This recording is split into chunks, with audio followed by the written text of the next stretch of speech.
saben dina mong ngalamun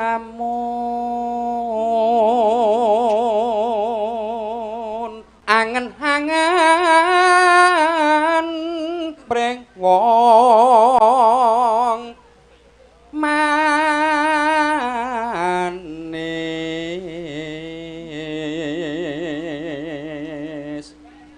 arep urip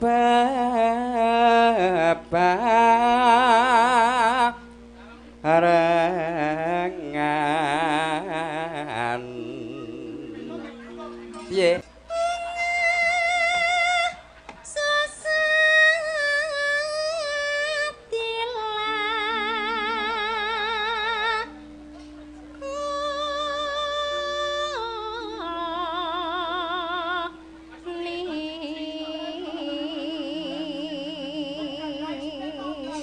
sing tenang apa tega lan pun kakang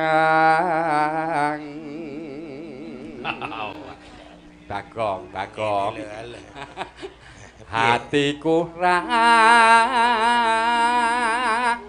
bisa lali saben dina mong ngalamun jroning sepi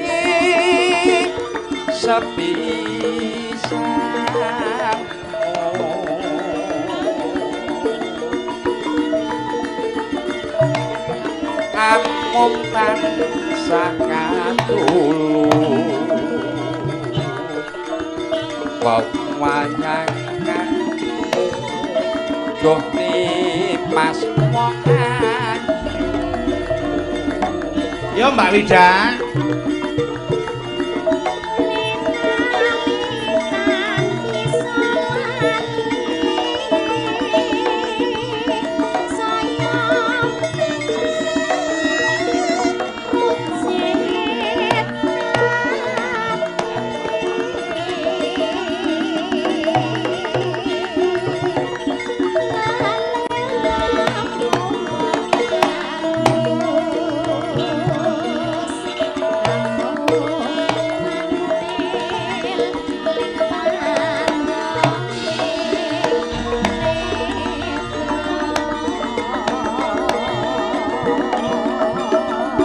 Apa eko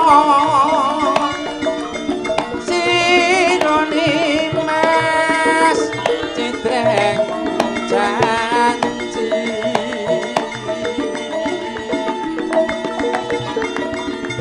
misahke katresnan jati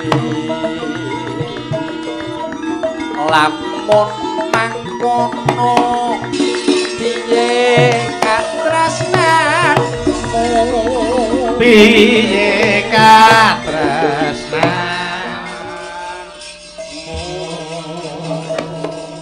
iki ketok nek bar perawatan iki mau Pak Tengleng kok ngono Mas genah beda banget tok ketok bagus ya pisan ketok bagus ping pindho niku wah brengose disemiri ireng wah wis kita enom ya kok ya ben Bagong senengane kok luruh-luruh.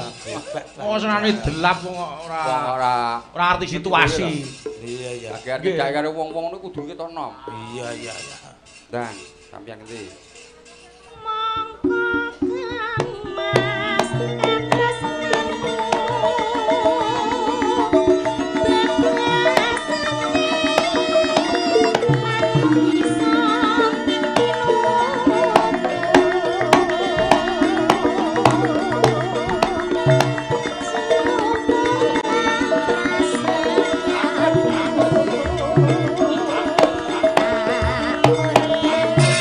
Yo, adikku, yo.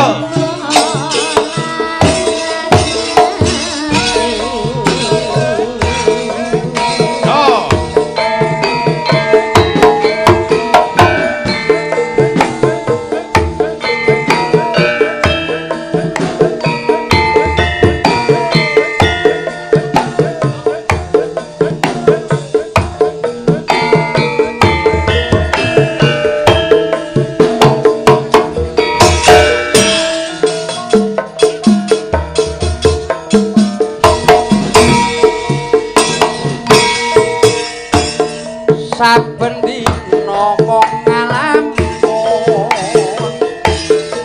jroning sapi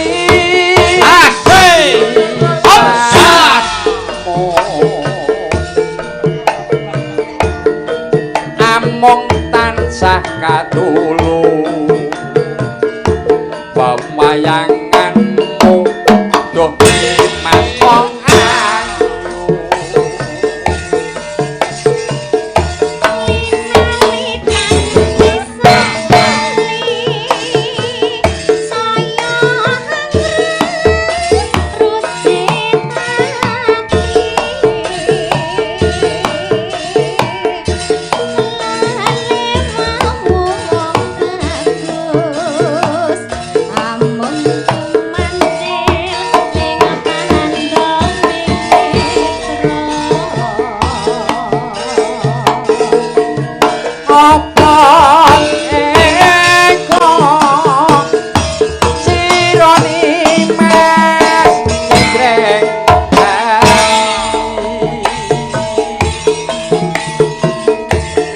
saking katresnan jati lampun mangkono piye katresnan wah swara ki nek ngrejekeni ya Mas Londor nggih leres lagi ngono wis entuk saweran piye kowe pakmu kelas kowe entuk saweran to kula entuk kowe entuk saweran kowe entuk saweran aku mesti mlebu rekening ora alah mboten yo yo Mbak mongko kang yo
tambah manis yen ora seneng lamis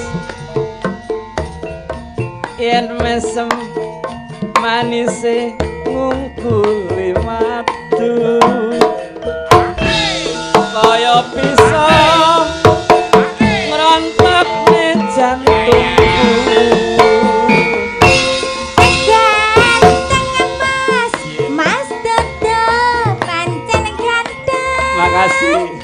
iya, luwih ganteng yen ora seneng kang salit mas namine kampung ngar ngidul mas dada gawane gendul kembang latitik ronce setengah mati aku apa ya apa syarat mas neng Surabaya aku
yen mesem manise ngungkuli watu kaya bisa ngrantokne jantungku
Makasih Pak Muklas, wah jan elok tenan. Makasih. Makasih nggih.